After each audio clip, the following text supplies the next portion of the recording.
Shalom Bapak Ibu Saudara-saudari yang dikasihi dan mengasihi Tuhan.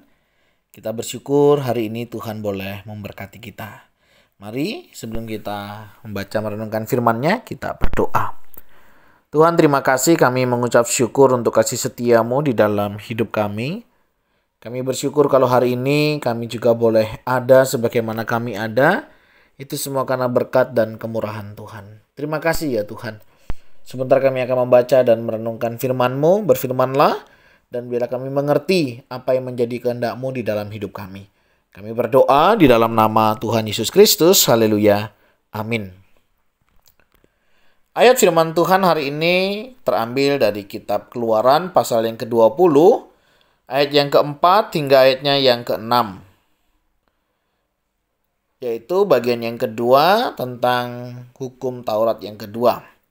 Jangan membuat bagimu patung yang menyerupai apapun yang ada di langit, di atas, atau yang ada di bawah, atau yang ada di dalam air di bawah bumi. Jangan sujud menyembah kepadanya atau beribadah kepadanya. Sebab aku Tuhan Allahmu adalah Allah yang cemburu, yang membalaskan kesalahan bapa kepada anak-anaknya, kepada keturunan yang ketiga dan keempat dari orang-orang yang membenci aku. Tetapi aku menunjukkan kasih setia kepada beribu-ribu orang, yaitu mereka yang mengasihi aku dan yang berpegang pada perintah-perintahku. Amin. Demikianlah firman Tuhan, mari kita merenungkannya. Bapak Ibu Saudara, kalau diberi pilihan, kira-kira Bapak Ibu Saudara pilih hidup yang diberkati atau hidup yang menderita? Ya, saya percaya Bapak Ibu pasti ya akan memilih hidup yang diberkati. Kalau Bapak Ibu rindu hidupnya diberkati oleh Tuhan, hari ini firman Tuhan berbicara untuk kita.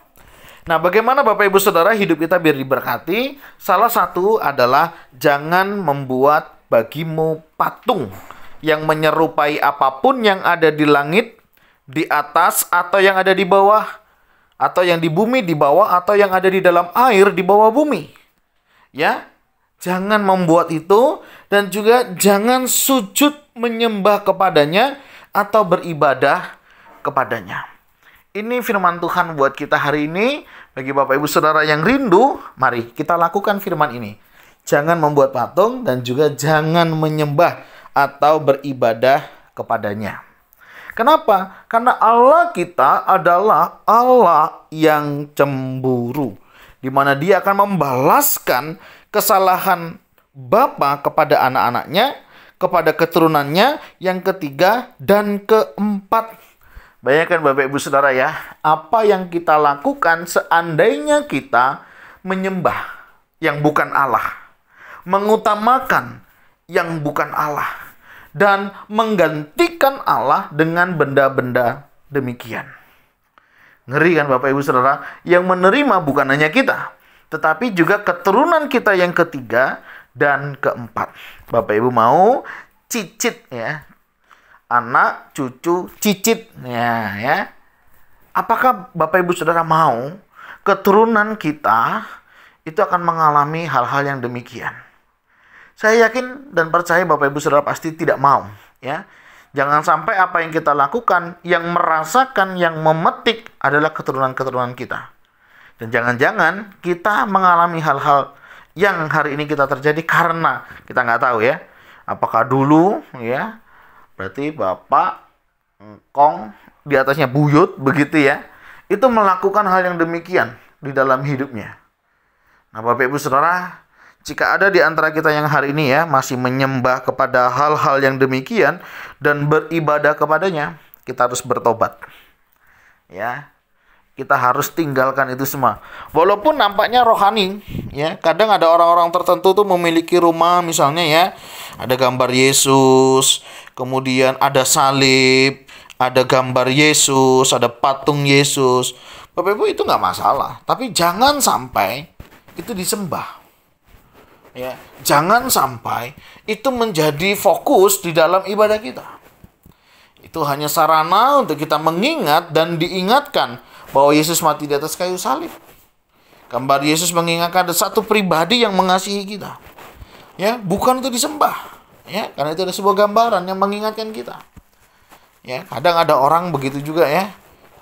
Takut itu ya, dia pasang salib. Dia pikir salib berkuasa. Tidak. Yang berkuasa adalah Tuhan Allah kita. Di dalam kita, iman kita tentunya. Nah, Bapak Ibu Saudara, hati-hati. Ya, jangan sampai hal-hal yang rohani pun bisa menyesatkan kita. Ya, karena ketakutan misalnya ya, kita nggak bisa tidur. Akhirnya Alkitab jadi bantal. Pernah ya mungkin mendengar demikian ya, aduh nggak bisa tidur saya. Akhirnya Alkitab dijadikan bantal untuk tidur. Kenapa? Tuhan yang menjaga. Tidur di samping salib. Begitu ya. Taruh gambar Yesus. Enggak, Bapak Ibu Saudara ya. Itu adalah benda-benda yang memang Tuhan berikan. Jangan sampai kita berpengharapan kepada hal-hal yang demikian ya. Atau melakukan penyembahan ya kepada berhala, patung misalnya ya. Orang Kristen kita nggak ada ya menyembah patung ya, Bapak Ibu Saudara ya. Ya boleh punya patung, boleh. Tapi jangan sampai kita menyembah. Apalagi beribadah itu menjadi objek daripada penyembahan kita. Hati-hati. Ya, Tuhan tidak senang. Dan jika kita lakukan, ingat, keturunan kita ketiga dan empat yang akan memetik buah apa yang kita lakukan hari ini. Jadi jika ada di antara kita dan mungkin pernah selesaikan di hadapan Tuhan. Putuskan hal itu. Jangan sampai apa yang kita lakukan dulu mungkin ya. Karena kita masih belum mengenal Tuhan baik. Hari ini kita sudah mengenal Tuhan baik. Kita berani tanggalkan itu. Putuskan itu. Supaya apa? Tidak mengena ke anak keturunan kita. Ya, jadi ada yang mau jangan coba-coba. Resikonya kita yang akan menanggung ya. Dari beberapa hukum ya. Hukum 1 ini menarik Bapak Ibu ya. Masuk ke hukum kedua ini. Ada konsekuensi ketika tidak melakukannya. Ketiga, keempat nanti ada lagi. Kelima, kita akan lihat lagi ya. Nah Bapak Ibu Saudara mari. Jangan kita melakukan ini ya. Jangan sampai kita itu membuat patung yang menyerupai apapun untuk disembah dan beribadah kepadanya. Hati-hati ya, saya nggak tahu nih jimat-jimat apa yang masih ada di rumah dan kita masih percaya di dalamnya. Hati-hati, iman kita kepada Tuhan ya, bukan kepada benda-benda yang demikian. Membuat patung atau gambar Allah untuk disembah berarti membatasi ya keilahian Allah sesuai dengan keinginan manusia. Dengan demikian, manusia bukan lagi milik Allah tetapi memiliki Allah karena dia lebih berkuasa ya. Allah adalah roh. Oleh sebab itu, orang yang berbakti kepada Allah harus menyembahnya dalam roh dan kebenaran ya, Bapak Ibu. Jika ada patung ya nggak apa-apa, yang penting jangan disembah ya. Jangan jadikan patung itu menjadi perantara. Allah nggak tergantikan ya.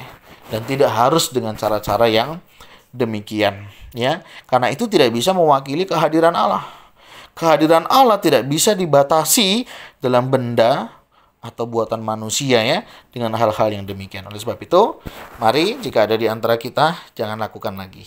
Bertobat, minta ampun kepada Tuhan, putuskan segala ikatan dosa, kutuk yang ada dan biarlah keluarga kita dipulihkan, keturunan kita juga dipulihkan. Dan kiranya kebenaran firman Tuhan, hukum yang kedua, mengingatkan kita untuk sekali lagi jangan membuat bagimu patung ya yang menyerupai apapun untuk disembah dan beribadah kepadanya. Karena Tuhan Allah kita, Allah yang cemburu. Tuhan, terima kasih. Kami bersyukur ketika Engkau boleh mengingatkan kami untuk kami tidak melakukan penyembahan selain kepadamu. Terima kasih Engkau mengingatkan kami dan menyadarkan kami untuk melakukannya. Ampuni jika kedapatan kami melakukannya dan mohon Tuhan yang pulihkan sehingga setiap kami juga boleh hidup dalam kasih kemurahan Tuhan. Berkati jika ada di antara kami pernah berhubungan dengan patung dan menyembah dan beribadah, berbakti kepadanya, kami juga serahkan. Tuhan ampuni kami, Tuhan tolong kami. Pulihkan keluarga kami, sehingga keturunan kami semuanya ada dalam pemeliharaan Tuhan dan sudah menjadi milik Tuhan. Kami tolak segala ikatan, kuasa yang pernah mungkin kami ikat, atau kami mengikatkan diri di dalamnya, di dalam nama Tuhan Yesus. Kami tolak, kami putuskan hubungan itu semua. Di dalam nama Tuhan Yesus kami berdoa. Amin. Bapak Ibu Saudara, demikianlah renungan kita hari ini. Kiranya Tuhan Yesus memberkati kita sekalian. Shalom.